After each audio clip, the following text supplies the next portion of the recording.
My next guest is one of America's most prominent psychic mediums, Theresa Caputo. You know her as the Long Island Medium.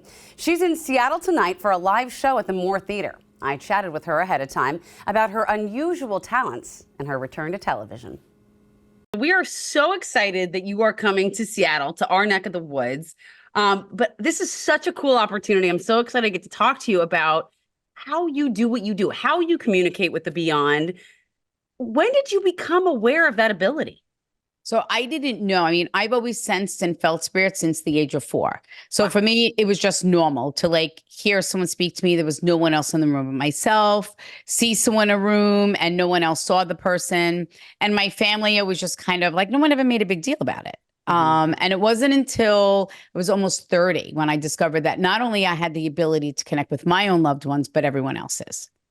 When you were 30? Yeah. So you I spent just had my all daughter. that time listening, and then you were like, oh my gosh. Yeah. Well, it wasn't that easy as just sitting back, Amity, and listening.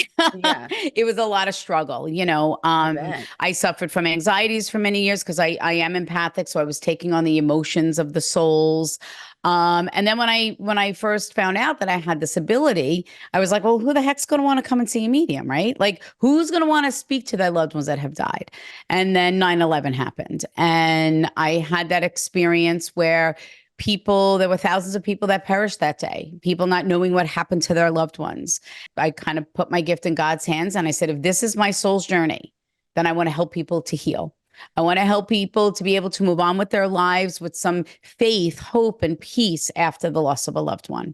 And that is such a blessing. It's such an honor and a privilege to do the work that I do. Mm-hmm. I can't imagine myself doing anything else, even though it's the most craziest thing, right? Because I get it. How can someone communicate with someone that has died? It's crazy, right? But it's amazing. But this is the gift you were given, and sometimes we don't get a choice. And I want to take you back to, because I think it's so interesting you mentioned when you were a child, because I know that some folks and a lot of people, they feel something when they're a kid, because we've got that kind of, we don't have all the boundaries. Can you describe some of your first visions as a child? Yeah. So, well, first of all, I believe and know that we all have the ability to connect with our own loved ones. Oh, okay. And that's what I want people to walk away from the experience. I want them to know that all the things that they think that are odd or weird or just reminds them of their loved one that has died, know that that's a little hello from heaven. I know that young children and even animals have the ability to connect with the souls of the departed easier because, like you said, boundaries. Their minds aren't burdened with busyness and guilt, right? Yeah. And we kind of blow it off when we see and sense things. We're like, oh, it's just, I'm tired, right? And some children outgrow it, and some, like myself, don't.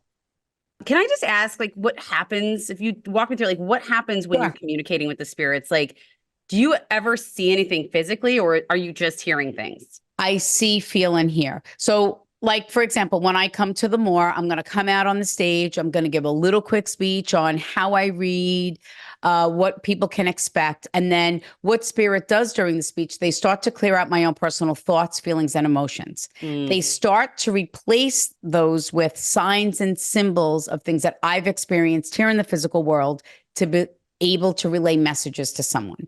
So the first thing usually, I might see a shadow and feel the bond of a mother or a father, maybe a sibling. Then the soul will physically bring me through their departure. So I will feel what they felt as they left the physical world. So, and then they show me the symbol of the burden or guilt that is holding that person back from healing. So the symbol in your mind, something comes to mind and you can understand, okay, this person is dealing with pain, loss, guilt, or despair. Right. Well, they sometimes make me feel that, or they'll show that. For example, if they put me in a car and they switch my seat, that's my symbol for where someone has a survivor's guilt. Whether it could be maybe they were sick at the same time as someone else, maybe they were in the car and there was a tragedy and they survived and someone else passed. So there are many different reasons why that would have that symbol, but that's my symbol for survivor's guilt. And that is a symbol that your mind has created for this to connect the things. Correct. That is so cool, Theresa. Yeah. That is so fascinating. Tell me about your return to television and how Raising Spirits is different than Long Island Medium. Yeah. So the thing, listen, I still talk to dead people. That's still what I'm doing. Yeah. Well, look, I'm a grandma. That's different. But the Yep. thing that I love the most about raising spirits is that it's showing more of my life, of what it truly is like for me on the road. So like when I'm away, they're out on the road with me, capturing these moments and being able to really visit people and deliver healing messages in cities and states that I normally wouldn't be able to. We're following up with people after their readings to really show, could you watch these beautiful messages week after week? And even at the live show, we're watching these messages and we're saying how beautiful that is. But with every message that is delivered, it is a million times more healing. So we're following up with people, months after the reading That's to see wonderful. how it changed their life. Yeah. And thanks to Theresa for that wonderful conversation. I've learned so much from her. And you can catch her new show, Theresa Caputo, Raising Spirits, on TLC.